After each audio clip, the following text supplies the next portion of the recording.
for those who are just joining us, we are sharing the wisdom of Betsy Wiersma, whose company, Wiersma Experience Marketing, based in Englewood, Colorado, provides consulting in big idea development and marketing. Welcome back, Betsy. Hi, Jen. Hi. During the break, we were talking about that lady, I met in your camp experience, and that really made my day, honestly. And, sadly, I don't remember her name, but I have a faith that she will become one of the amazing person, in the future. And as I was saying, I want to share with my listeners too that she promised that, within less than 10 years, she will become one of that 1% of the top speakers in the world, motivational and inspirational speakers in the world, and she will meet me on the stage. And she said that she used to think that, her divorce and this, difficult situations as a real unlucky or an unhappiness, but now she can use that, she realizes she can use her experience to help others going through the same experience. And so it's like, same thing in the world. How you look at the same situation, it could be amazing value or it could be HELL, right, Betsy? Right. Yeah. So it's thanks to you. And if you didn't have that camp experience, I would have never met her, and I would have never planted that seed in her. So. Well, there's no accidents, Jen. Everything happens exactly like it's supposed to, and that's really part of the fun of camp experience. Yeah, that was great. And now, speaking of the camp experience, tell us about your big idea camp experience.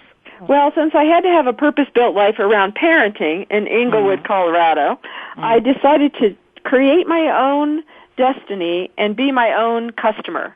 So I have the best boss and the worst boss now, because I have me. I always blame that crazy redhead, which happens to be me. So I had seen a camp for men before, and I thought that, that was an interesting idea for adults to go away to camp. And I had such good experiences with Girl Scout camps growing up. But I thought, wait, I want to have a camp for women and really help them support their dreams and better yet, network with like-minded women and meet other inspirational women like you so that they could really hear that voice that this radio show does so well and your book does so well, and kind of get that inspiration and know to just keep on keeping on. So I gathered 15 of my best girlfriends, and we dreamed of a camp for women. Yeah. So you had a great team, really. And so how did you find and keep the camp teams? Well, I call big ideas when many minds work to a common goal.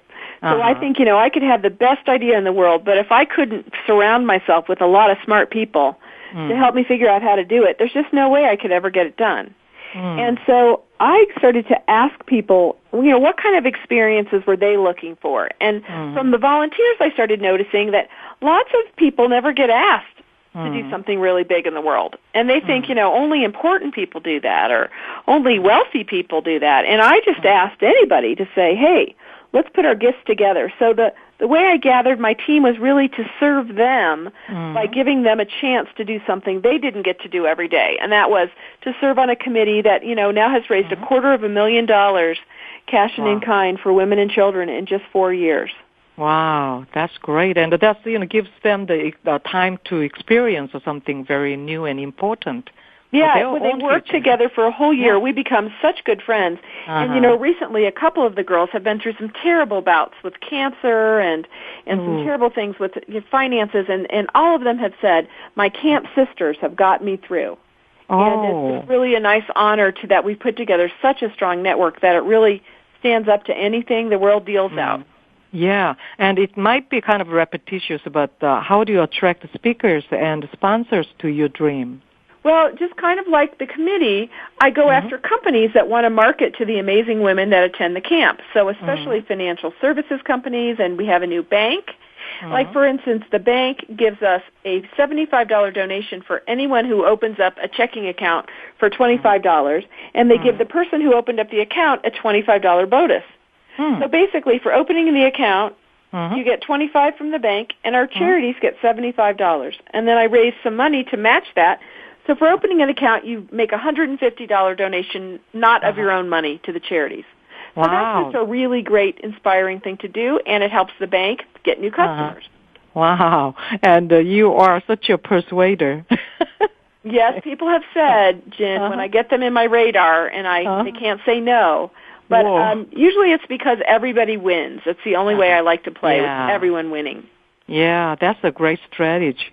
And so, it's kind of repetitious again, but how does the camp serve the world, and what is the greater purpose for that camp? Well, the biggest purpose is to have education, inspiration, and networking, and to have busy women get away for 2.5 days, that they really have enough time to kind of process all the new ideas and the new relationships and the new friendships.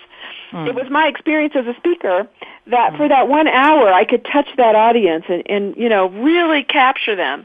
And then their phone went off and they had to rush home because their dog was sick, and all the good stuff that I put in their head and all the inspiration was gone. And so what I like about Camp Experience and our purpose is to have more time with the girls so that they have really time to process and to really have that conversation and that experience you had of connecting with the person who said, wow, you helped me, you made me feel different today. Yeah, and I still have that tiara, by the way. Good. You should wear it. Wear it when you do your radio show. Yeah, whenever I feel kind of, down, I mean, I'm a human being too. I feel down sometimes and depressed, So I see that tiara and saying, Jean, you made the difference to somebody, so why don't you make a difference for your own self, So, yeah, you have to listen to your own book and your own radio show, don't you? Yeah, I do. To help me, I get it. Yeah, and, so you call it a big idea. What makes an idea big, and what gives it the magic? Well, what I think it's getting so many people invested in the idea. So even though I could be behind the beginning, the seed of the idea, I make it my job to really share that ownership and to really throw it out and then ask other people how this could work and how they see it might work. And once I get lots of people, like 20 on my committee, with their hearts and their heads all working toward those common goals, then the magic starts to happen, and the girls step up or have a new connection or know somebody at that local bank or open up that account. And once you multiply that times 200 women moving in the same direction and holding those positive thoughts and raising that money for those charities, it is just magical. As you know, the energy is out of this world, and the good things just keep happening. When I was there and when you guys were presenting that, the donated monies to those, to help others in trouble, and I felt so good to watch it, and it was so exciting to watch that I was a part of that, Yeah, well, and that's what happens every year, just some people, the way we raise money, Jen, but the listeners don't know, is we get spa service providers like massage therapists, and this year we have hair highlights and hairdos this year and makeup lessons, and these people all donate their services. Then the ladies at the camp make a $35 donation for basically an hour-long service. So instead of paying $65 or $85 for a massage in some fancy, resort, you're getting a massage for an hour for a $35 donation, and 100% of that money is going to our charities.